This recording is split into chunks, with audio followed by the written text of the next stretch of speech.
Hi friends, ಎಲ್ರಿಗೂ ನಮಸ್ಕಾರ. ಬನ್ನಿ 25-26ನೇ ಶೈಕ್ಷಣಿಕ ಸಾಲಿಗೆ ರಾಜ್ಯ ಪಠ್ಯಕ್ರಮದ ಶಾಲೆಗಳ 1ರಿಂದ 10ನೇ ತರಗತಿಯ ವಿದ್ಯಾರ್ಥಿಗಳಿಗೆ ಸಿದ್ಧಪಡಿಸಿರ್ತಕ್ಕಂತಹ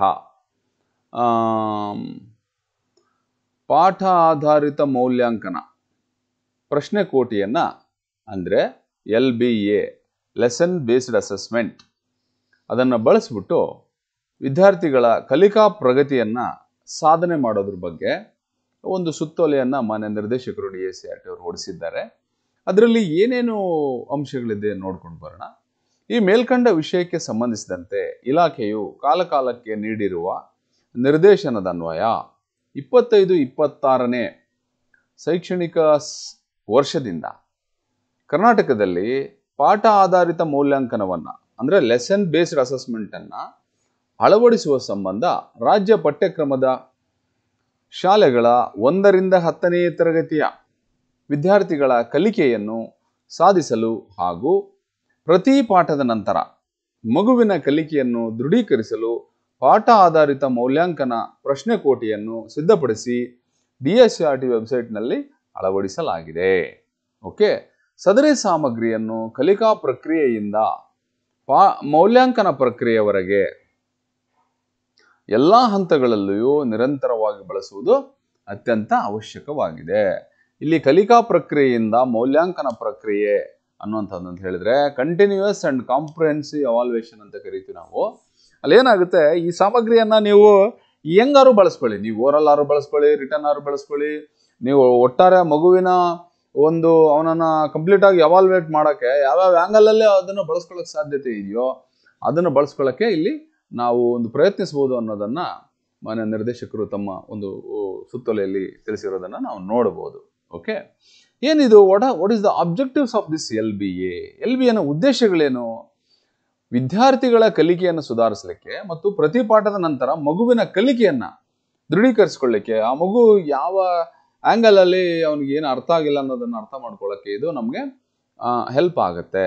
ಎರಡನೇದೇನು, ವಿದ್ಯಾರ್ಥಿಗಳ ಪರೀಕ್ಷಾ ಒತ್ತಡವನ್ನು ಕಡಿಮೆ ಮಾಡೋದು. ಅವ್ನಿಗೇನಂದರೆ ಅವ್ನಿಗೆ ಅಡ್ವಾನ್ಸ್ ಆಗಿ ಕೊಡ್ಬೋದು, ನೋಡ್ರಪ್ಪ ಇದರಲ್ಲಿ ಈ ಪಾಠದಲ್ಲಿ 60 ಪ್ರಶ್ನೆಗಳಿದ್ದಾವೆ, ಈ 60 ಪ್ರಶ್ನೆಗಳಲ್ಲಿ ನಾನು ನಿಮಗೆ 30 ಪ್ರಶ್ನೆಗಳನ್ನು ಕೇಳ್ತೀನಿ ಅಂತ ಅಡ್ವಾನ್ಸ್ ಆಗಿ ಕೊಟ್ಬಿಟ್ರೆ ಅವನಿಗೆ ಟೆನ್ಷನ್ ಇರಲ್ಲ. ಇವು ಬರೋದೇ 60, ಯಾವ ಬರ್ತವೋ ಅನ್ನೋ ಅವನಿಗೆ ಪರಿಕಲ್ಪನೆ ಇದೆ, ಏನೋ ಆಂಬಿಗ್ಯೂಟಿನೇ ಬೇಡ, ಇಂತಿಂತವು ಬರ್ತಾವಪ್ಪ ಅಂತ ಕ್ಲಿಯರಾಗಿ ಕೊಟ್ಬಿಟ್ರೆ ಅವನಿಗೂ ಕೂಡ ಟೆನ್ಷನ್ ಇರಲ್ಲ, ಮಾಸ್ಟರ್ಗೂ ಟೆನ್ಷನ್ ಇರಲ್ಲ. ಇದು ಒತ್ತಡವನ್ನು ಕಡಿಮೆ ಮಾಡೋದು, ಯಾವ್ದು ಕೊಡಬೇಕು ಅಂತ ಅನ್ನೋದ್ರ ಬಗ್ಗೆ. ಓಕೆ, ಮಕ್ಕಳ ಪ್ರಗತಿಯನ್ನು ಗುರುತಿಸುವಲ್ಲಿ ಪರೀಕ್ಷಾ ಅವಲಂಬನೆಯನ್ನು ಕಡಿಮೆ ಮಾಡಿ ಕಲಿಕಾ ಸಾಮರ್ಥ್ಯವನ್ನು ಹೆಚ್ಚು ಮಾಡಲಿಕ್ಕೆ ಇದೊಂದು ಟೂಲನ್ನು ಬಳಸ್ಕೋಬಹುದು. ನಿರಂತರ ವಿಶ್ಲೇಷಣೆಯಿಂದ ನಿಗದಿತ ಕಲಿಕಾ ಫಲಗಳಿಗೆ ಅವಕಾಶ ನೀಡುವುದು, ವಿವಿಧ ಹಂತದ ವಿದ್ಯಾರ್ಥಿಗಳ ಕಲಿಕೆಗೆ ಹಾಗೂ ಇನ್ಕ್ಲೂಸಿವ್ ಅಸೆಸ್ಮೆಂಟ್ಗೆ ಪ್ರೇರಣೆ ನೀಡುವುದು, ಶಿಕ್ಷಕರ ಮೌಲ್ಯಮಾಪನ ಸಾಮರ್ಥ್ಯವನ್ನು ಹೆಚ್ಚಿಸುವುದು, ಮೌಖಿಕ ಪ್ರಾಯೋಗಿಕ ಸಹವರ್ತಿ ಮೌಲ್ಯಮಾಪನ. ನಾನು ಆವಾಗಲೇ ಹೇಳಿದೆ, ಓರಲ್ಲೂ ತಗೋಬೋದು, ನೀವು ಪ್ರಾಕ್ಟಿಕಲ್ಲು ತಗೋಬೋದು, ಅಥವಾ ಸಹವರ್ತಿ ಮೌಲ್ಯಮಾಪನ ಬಳಸ್ಕೋಬೋದು, ಮತ್ತು ಯೋಜನೆಗಳನ್ನು ತಗೋಬೋದು, ಮತ್ತು ಪೋರ್ಟ್ಫೋಲಿಯೋ ಸ್ವಮೌಲ್ಯಮಾಪನ. ನೀವು ಯಾವ ರೀತಿ ಎವಾಲ್ಯೂಯೇಷನ್ ಮಾಡ್ತೀರಿ ಅದು ಎಲ್ಲ ಥರದ ಎವಾಲ್ಯೂಯೇಷನ್ ಮಾಡೋಕ್ಕೂ ನೀವು ಈ ಒಂದು ಟೂಲ್ಗಳನ್ನು ಬಳಸ್ಕೋಬೋದು. ಓಕೆ, ದೆನ್ ವಿದ್ಯಾರ್ಥಿಗಳ ಕಲಿಕೆಯನ್ನು ನಿರಂತರವಾಗಿ ಮೇಲ್ವಿಚಾರಣೆ ಮಾಡುವುದು, ಪ್ರತಿ ಹಂತದ ವಿದ್ಯಾರ್ಥಿಯ ಕಲಿಕೆಯನ್ನು ಪೋಷಕರ ಗಮನಕ್ಕೆ ತರುವುದು, ಪಾಠ ಆಧಾರಿತ ಮೌಲ್ಯಾಂಕನ ಚೌಕಟ್ಟು ಸಾಂಪ್ರದಾಯಿಕ ಪರೀಕ್ಷಾ ಕೇಂದ್ರಿತ ಮೌಲ್ಯಮಾಪನದಿಂದ ದೈನಂದಿನ ತರಗತಿ ಕಲಿಕಾ ಪ್ರಕ್ರಿಯೆಯೊಂದಿಗೆ ಸಂಯೋಜಿತವಾದ ನಿರಂತರ ಮತ್ತು ವ್ಯಾಪಕ ಮೌಲ್ಯಮಾಪನಕ್ಕೆ CCEಗೆ ಪೂರಕವಾಗಿಸುವುದು. ನಾನು ಆರಂಭದಲ್ಲೇ ಹೇಳಿದೆ, ಈ CCEನ ಕಂಟಿನ್ಯೂಯಸ್ ಅಂಡ್ ಕಾಂಪ್ರಿಹೆನ್ಸಿವ್ ಎವಾಲ್ಯೂಯೇಷನ್ ಮಾಡಲಿಕ್ಕೆ ಈ ಒಂದು ಮೌಲ್ಯಾಂಕನದ ಉದ್ದೇಶಗಳೇನಿದೆ ಅನ್ನೋದನ್ನು ನಾವು ಇಲ್ಲಿ ಅರ್ಥ ಮಾಡ್ಕೋಬಹುದಾಗಿದೆ. Point number 1. ಇನ್ನು ಪಾಯಿಂಟ್ ನಂಬರ್ 2ನಲ್ಲಿ ಏನು ಹೇಳಿದ್ದಾರೆ, ಪಾಠ ಆಧಾರಿತ ಮೌಲ್ಯಾಂಕನ ಪ್ರಶ್ನೆ ಕೋಟಿಯ ಸ್ವರೂಪ ಮತ್ತು ಅವುಗಳನ್ನು ಬಳಸುವ ವಿಧಾನ ಹೇಗೆ, most important, very very very important. ಅದು ಸ್ವರೂಪ ಹೆಂಗಿರುತ್ತೆ ಮತ್ತು ಅವುಗಳನ್ನು ಹೇಗೆ ಬಳಸಬೇಕು ಅಂತ. ಪ್ರತಿ ಪಾಠದ ಪಠ್ಯ ವಿಷಯ ಹಾಗೂ ಕಲಿಕಾಂಶಗಳನ್ನು ಮ್ಯಾಪ್ ಮಾಡಿಕೊಂಡು ಉದ್ದಿಷ್ಟಗಳು, ಪ್ರಶ್ನೆಯ ಸ್ವರೂಪ, ಕಟ್ಟಿಟ್ಟಂತೆಯ ಮಟ್ಟ ಅನುಗುಣವಾಗಿ ಪ್ರಶ್ನೆಗಳನ್ನು ಸಿದ್ಧಪಡಿಸಲಾಗಿದೆ. ಓಕೆ, ಇಲ್ಲಿ ಉದ್ದಿಷ್ಟಗಳು ಅಂತ ಅಂದರೆ ಬರುತ್ತೆ ನಿಮಗೆ ಜ್ಞಾನ, ಕೌಶಲ, ಅನ್ವಯ, ಪ್ರಶಂಸೆ ಅಂತ ಬರುತ್ತೆ. ಪ್ರಶ್ನೆಗಳ ಸ್ವರೂಪ ಅಂದರೆ 1 ಅಂಕದ ಪ್ರಶ್ನೆ, 2 ಅಂಕದ ಪ್ರಶ್ನೆ, 3 ಅಂಕದ ಪ್ರಶ್ನೆಗಳು. ಕಠಿಣತೆಯ ಮಟ್ಟ ಅಂದರೆ ಸುಲಭ, ಸಾಧಾರಣ, ಮತ್ತು ಕಠಿಣ ಅಂತ ಈ ರೀತಿ 3 ಸುಲಭ, ಅತಿ ಸುಲಭ ಮತ್ತು ಸಾಧಾರಣ. ಸೊ 3 ಲೆವೆಲಲ್ಲಿ ಅದು ಡಿಫಿಕಲ್ಟಿ ಲೆವೆಲಲ್ಲಿ ಬರುತ್ತೆ. ನಿಮಗೆ ಗೊತ್ತಿದೆ, ಬ್ಲೂ ಪ್ರಿಂಟ್ ಮಾಡುವಾಗ you know everything about it. ಪ್ರತಿ ಪಾಠವನ್ನು ಸಮಗ್ರವಾಗಿ ಪರಿಗಣಿಸಿ 1ರಿಂದ 7ನೇ ತರಗತಿವರೆಗೆ ವಸ್ತುನಿಷ್ಠ ಮತ್ತು ವಿವರಣಾತ್ಮಕ ಪ್ರಶ್ನೆಗಳನ್ನು ರಚಿಸಲಾಗಿದೆ. ರೈಟ್.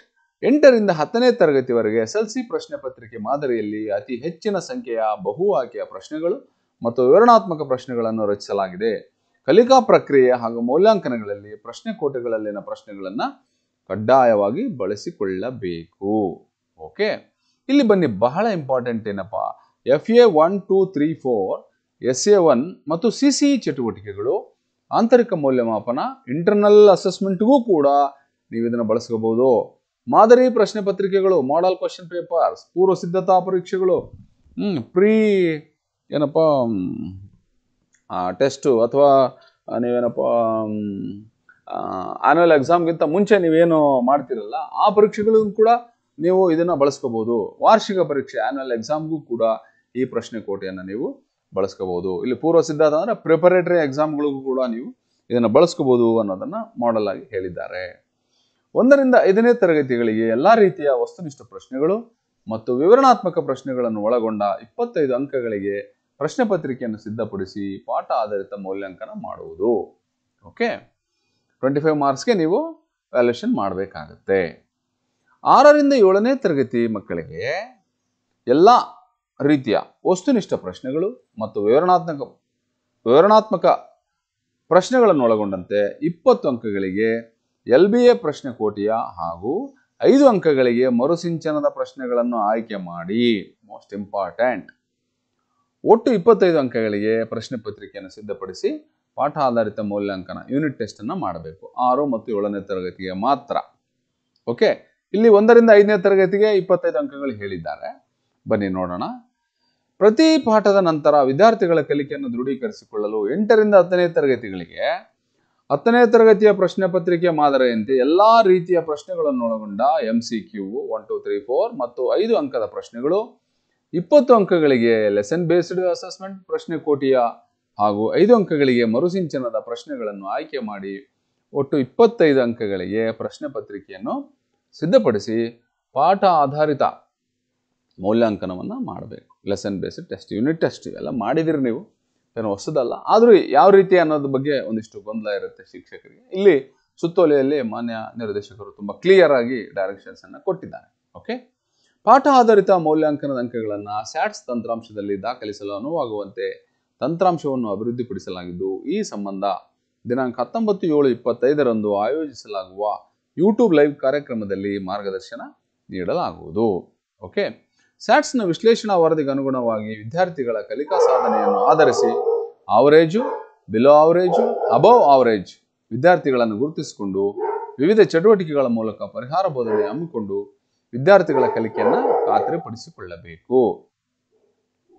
ಸ್ಥಳೀಯ ಸಂಪನ್ಮೂಲಗಳು ಹಾಗೂ ಸಮುದಾಯದ ಸೇರಿದಂತೆ ಎಲ್ಲ ಭಾಗಿದಾರರ ಸಹಕಾರ ಪಡೆದು ಪರಿಹಾರ ಬೋಧನೆಯನ್ನು ಪರಿಣಾಮಕಾರಿಯಾಗಿ ಅನುಷ್ಠಾನಗೊಳಿಸುವುದು. ತರಗತಿಯ ಎಲ್ಲ ವಿದ್ಯಾರ್ಥಿಗಳು ಕಲಿಕಾ ಪ್ರಗತಿಯನ್ನು ಸಾಧಿಸುವುದನ್ನು ನಿರಂತರವಾಗಿ ಅನುಪಾಲನೆ ಮಾಡಬೇಕು. ಓಕೆ, ಇದು ಶಾಲೆಯಲ್ಲಿ ಶಿಕ್ಷಕರ ಹಂತದಲ್ಲಿ ತಾವು ಮಾಡಿಕೊಳ್ಳಬೇಕಾದಂಥ ಒಂದು ಏನು ಸಿದ್ಧತೆಗಳು ಅನ್ನೋದನ್ನು ಇಲ್ಲಿ ಹೇಳಿದ್ದಾರೆ. ಇನ್ನು ಶಾಲಾ ಹಂತದಲ್ಲಿ ಯಾವ ರೀತಿಯಪ್ಪ ಇದು ಮೇಲ್ವಿಚಾರಣೆ ಆಗುತ್ತೆ, ಇದು ಮೇಲ್ವಿಚಾರಣೆ ಯಾವ ರೀತಿ ಮಾಡ್ತಾರೆ ಅನ್ನೋದನ್ನು ಶಿಕ್ಷಕರು ನೋಡ್ಕೊಂಡಿರ್ಬೇಕು. ಯಾಕಂದರೆ ಅವ್ರು ಬಂದು ಕೇಳಿದಾಗ ನೀವೇನು ಮಾಹಿತಿಗಳನ್ನು ಕೊಡಬೇಕಾಗುತ್ತೆ ಅನ್ನೋದು ಕೂಡ ತುಂಬ ಇಂಪಾರ್ಟೆಂಟ್ ಆಗುತ್ತೆ. ಮುಖ್ಯ ಶಿಕ್ಷಕರು ತಮ್ಮ ಬೋಧನಾ ವಿಷಯವನ್ನು ಕಡ್ಡಾಯವಾಗಿ ಬೋಧನೆ ಮಾಡಬೇಕು ಹಾಗೂ ಕಲಿಕಾ ಪ್ರಕ್ರಿಯೆಯಲ್ಲಿ ಮೌಲ್ಯಾಂಕನದಲ್ಲಿ LBA ಪ್ರಶ್ನೆ ಕೋಟಿಯನ್ನು ಬಳಸಬೇಕು. ಎಲ್ಲ ವಿಷಯಗಳ LBA ಪ್ರಶ್ನೆ ಕೋಟಿಯನ್ನು ಅವಲೋಕಿಸಿ ಶಿಕ್ಷಕರ ಹಾಗೂ ಅತಿಥಿ ಶಿಕ್ಷಕರ ಪಾಠಗಳನ್ನು ನಿರಂತರವಾಗಿ ವೀಕ್ಷಣೆ ಮಾಡಿ LBA ಪ್ರಶ್ನೆ ಕೋಟಿ ಬಳಸುತ್ತಿರುವುದನ್ನು ಹೆಡ್ ಮಾಸ್ಟರ್ ಆದಂಥವರು ಖಾತ್ರಿ ಮಾಡಿಕೊಂಡು ಮಾರ್ಗದರ್ಶನವನ್ನು ನೀಡಬೇಕು. ಓಕೆ, ವಿದ್ಯಾರ್ಥಿಗಳ ಕಲಿಕಾ ಪ್ರಗತಿಯನ್ನು ನಿರಂತರವಾಗಿ ಪೋಷಕರ ಗಮನಕ್ಕೆ ತಂದು ನಿಧಾನ ಕಲಿಕೆಯ ಮಕ್ಕಳ ಕಲಿಕಾ ಪ್ರಗತಿಗೆ ಪೋಷಕರ ಸಹಕಾರವನ್ನು ಕೂಡ ಇಲ್ಲಿ ಪಡ್ಕೋಬೇಕು. ಪೋಷಕರು ತಾಯಂದಿರ ಸಭೆ, SDMC ಸಭೆಗಳಲ್ಲಿ LBA ಪ್ರಶ್ನೆ ಕೋಟಿಯ ಬಗ್ಗೆ ಚರ್ಚಿಸಿ ಅರಿವು ಮೂಡಿಸಬೇಕು. LBA ಪ್ರಶ್ನೆ ಕೋಟಿಯನ್ನು ಉತ್ತಮವಾಗಿ ಅನುಷ್ಠಾನ ಮಾಡಿ ಉತ್ತಮ ಫಲಿತಾಂಶ ಪಡೆದ ಶಾಲೆಗಳಲ್ಲಿನ ಉತ್ತಮ ಅಭ್ಯಾಸಗಳನ್ನು ಸಭೆಗಳಲ್ಲಿ ಹಂಚಿಕೊಳ್ಳಬೇಕು. LBA ಪ್ರಶ್ನೆ ಕೋಟಿಯನ್ನು ಯಶಸ್ವಿಯಾಗಿ ಅನುಷ್ಠಾನಿಸುವ ಸಂಬಂಧ 15 ದಿನಗಳಿಗೊಮ್ಮೆ ಶನಿವಾರ ಶಾಲಾವಧಿಯ ನಂತರ ಶಿಕ್ಷಕರ ಸಭೆ ಕರೆದು ಪ್ರಗತಿ ಪರಿಶೀಲನೆಯನ್ನು ಮಾಡಬೇಕು. ಯಾರು? Head master. ಮುಖ್ಯ ಶಿಕ್ಷಕರು ತಮ್ಮ ಲಾಗಿನ್ನಲ್ಲಿರುವ ವಿಶ್ಲೇಷಣಾ ವರದಿಯನ್ನು ತರಗತಿವಾರು ವಿಷಯವಾರು ಶಿಕ್ಷಕರೊಂದಿಗೆ ಚರ್ಚಿಸಿ ಮಾರ್ಗದರ್ಶನ ನೀಡಿ ಅನುಪಾಲನೆ ಮಾಡಬೇಕು. ಇನ್ನು ತಾಲೂಕು ಹಂತದ ಅಧಿಕಾರಿಗಳು ಅವ್ರು ಏನ್ ಮಾಡಬೇಕು? ರೈಟ್, ಇದೊಂದು ನೋಡ್ಬಿಡೋಣ. CRPಗಳು LBA ಪ್ರಶ್ನೆ ಕೋಟಿಯನ್ನು ಬಳಸುವ ಕುರಿತು ಶನಿವಾರ ಶಾಲಾ ಅವಧಿಯ ನಂತರ ತಮ್ಮ ವ್ಯಾಪ್ತಿಯ ಮುಖ್ಯ ಶಿಕ್ಷಕರು ಮತ್ತು ಶಿಕ್ಷಕರಿಗೆ ಆನ್ಲೈನ್ ಮತ್ತು ಆಫ್ಲೈನ್ ಮೂಲಕ ಮಾಹಿತಿಯನ್ನು ಹಂಚ್ಕೋಬೇಕು. ಎಲ್ಲ ವಿಷಯಗಳ LBA ಪ್ರಶ್ನೆ ಕೋಟಿಯನ್ನು ಕಡ್ಡಾಯವಾಗಿ ಅವಲೋಕಿಸಬೇಕು. ಭೇಟಿ ಸಂದರ್ಭದಲ್ಲಿ ಇದನ್ನು ನಿರಂತರವಾಗಿ ಕಲಿಕಾ ಪ್ರಕ್ರಿಯೆಯಲ್ಲಿ ಬಳಸುತ್ತಿರುವ ಬಗ್ಗೆ ಖಾತರಿಪಡಿಸಿಕೊಳ್ಳಬೇಕು. ಪ್ರತಿ ಭೇಟಿಯಲ್ಲೂ ವಿದ್ಯಾರ್ಥಿವಾರು ಹಾಗೂ ವಿಷಯವಾರು ಮಾಡಿರುವ ವಿಶ್ಲೇಷಣೆ ಹಾಗೂ ಕೈಗೊಂಡ ಕ್ರಮಗಳ ಬಗ್ಗೆ ಗಮನಿಸಿ ಸೂಕ್ತ ಮಾರ್ಗದರ್ಶನ ನೀಡಿ ಅನುಪಾಲನೆ ಮಾಡಬೇಕು. ಶೂನ್ಯ ಫಲಿತಾಂಶ ಪಡೆದ ಶಾಲೆಗಳು, ನಿರಂತರವಾಗಿ ಫಲಿತಾಂಶ ಕಡಿಮೆ ಇರುವ ಶಾಲೆಗಳು, ರಾಜ್ಯ ಫಲಿತಾಂಶಕ್ಕಿಂತ ಕಡಿಮೆ ಫಲಿತಾಂಶ ಪಡೆದಿರುವ ಶಾಲೆಗಳು ಹಾಗೂ ವಿದ್ಯಾರ್ಥಿಗಳ ಪ್ರಗತಿ ಕಡಿಮೆಯಾಗಿರುವ ಶಾಲೆಗಳಿಗೆ ನಿರಂತರವಾಗಿ ಭೇಟಿ ನೀಡಿ ಕಲಿಕಾ ಪ್ರಗತಿಗೆ ಕ್ರಮ ವಹಿಸಬೇಕು. ಉತ್ತಮ ಕಲಿಕಾ ಪ್ರಗತಿ ಇರುವ ಶಾಲೆಗಳ ಉತ್ತಮ ಅಭ್ಯಾಸಗಳನ್ನು ಇತರೆ ಶಾಲೆಗಳಿಗೆ ಪರಿಚಯಿಸಬೇಕು. ದತ್ತು ನೀಡಿರುವ ಶಾಲೆಗಳಿಗೆ ನಿರಂತರವಾಗಿ ಭೇಟಿ ನೀಡಿ ಸ್ಯಾಟ್ಸ್ನಲ್ಲಿ ದಾಖಲಿಸಿರುವಂತೆ ವಿದ್ಯಾರ್ಥಿಗಳ ಕಲಿಕೆಯನ್ನು ಪರಿಶೀಲಿಸಿ ಮಾರ್ಗದರ್ಶನ ಮಾಡಬೇಕು. ಮೇಲುಸ್ತುವಾರಿ ಅಧಿಕಾರಿಗಳು ತಾಲೂಕು ನೋಡಲ್ ಅಧಿಕಾರಿಗಳ ಉಪಸ್ಥಿತಿಯಲ್ಲಿ ತಾವು ಭೇಟಿ ನೀಡಿದ ಶಾಲೆಗಳ ಮುಖ್ಯ ಶಿಕ್ಷಕರು ಮತ್ತು ಶಿಕ್ಷಕರ ಸಭೆಯನ್ನು 15 ದಿನಗಳಿಗೊಮ್ಮೆ ಶಾಲಾ ಅವಧಿಯ ನಂತರ ಆನ್ಲೈನ್ ಮೂಲಕ ಆಯೋಜಿಸಿ ಪ್ರಗತಿ ಪರಿಶೀಲನೆ ನಡೆಸಿ LBA ಪ್ರಶ್ನೆ ಕೋಟಿಯನ್ನು ಬಳಸಿಕೊಂಡು ವಿದ್ಯಾರ್ಥಿಗಳ ಕಲಿಕೆಗೆ ಅಗತ್ಯ ಮಾರ್ಗದರ್ಶನವನ್ನು ನೀಡಬೇಕು. ಯಾರು? CRP, BEO, BRC, ಸಹಾಯಕ ನಿರ್ದೇಶಕರು ಹಾಗೂ ಯಾರು ಉಸ್ತುವಾರಿ ಅಧಿಕಾರಿಗಳಿದ್ದಾರೆ ಅವರುಗಳು ಇದನ್ನ ಮಾಡಬೇಕು ಅನ್ನೋಂಥದ್ದನ್ನು ತಿಳಿಸಿದ್ದಾರೆ. BEO ಮತ್ತು ತಾಲೂಕು ಹಂತದ ನೋಡಲ್ BRC ಸಹಾಯಕ ಅಕ್ಷರ ದಾಸೋಹ ಅವರ ಉಪಸ್ಥಿತಿಯಲ್ಲಿ ECO, BRP, BRT, CRP ಅವರ ಪ್ರಗತಿ ಪರಿಶೀಲನಾ ಸಭೆಯನ್ನು ಪ್ರತಿ ತಿಂಗಳು ಸಭೆ ನಡೆಸಿ ಸಭಾ ನಡವಳಿಯನ್ನು ಡಯಟಿಗೆ ಕಳಿಸಬೇಕು. ಇದು ತಾಲೂಕು ಹಂತದ ಅಧಿಕಾರಿಗಳು, ಅನುಷ್ಠಾನಾಧಿಕಾರಿಗಳು ತೆಗೆದುಕೊಳ್ಳಬೇಕಾದಂಥ ಕ್ರಮಗಳು. ಇನ್ನು ಜಿಲ್ಲಾ ಹಂತದಲ್ಲಿ ಏನು ಮಾಡಬೇಕು ಅನ್ನೋದನ್ನು ಅವರು ಜಿಲ್ಲಾ ಹಂತದ ಅಧಿಕಾರಿಗಳು ನೋಡ್ಕೊಳ್ತಾರೆ. ಇದೇನು ನಿಮಗೆ ಬೇಕಾಗಲಿಕ್ಕಿಲ್ಲ. ಸೊ ಇಷ್ಟು ಇವತ್ತಿನ ಒಂದು ಏನಪ್ಪ ಇದರ ಒಂದು ಉದ್ದೇಶಗಳೇನು, ಅದರ ಸ್ವರೂಪ ಹೇಗಿದೆ ಅಂತ ಅನ್ನೋದನ್ನು ನಾವು ನೋಡ್ಕೊಂಡು ಬಂದ್ವಿ. ಸೊ ಇದ್ರ ಪ್ರಕಾರ ನಾವು ಇದನ್ನು ಅನುಷ್ಠಾನ ಮಾಡಿ ಶಾಲೆಗಳಲ್ಲಿ ಮಕ್ಕಳ ಕಲಿಕೆಗೆ ನಾವು ಶ್ರಮಿಸೋಣ ಅನ್ನೋಂಥದ್ದನ್ನು ಈ ಸಂದರ್ಭದಲ್ಲಿ ಹೇಳ್ತಾ ಸೊ ಬಾಯ್.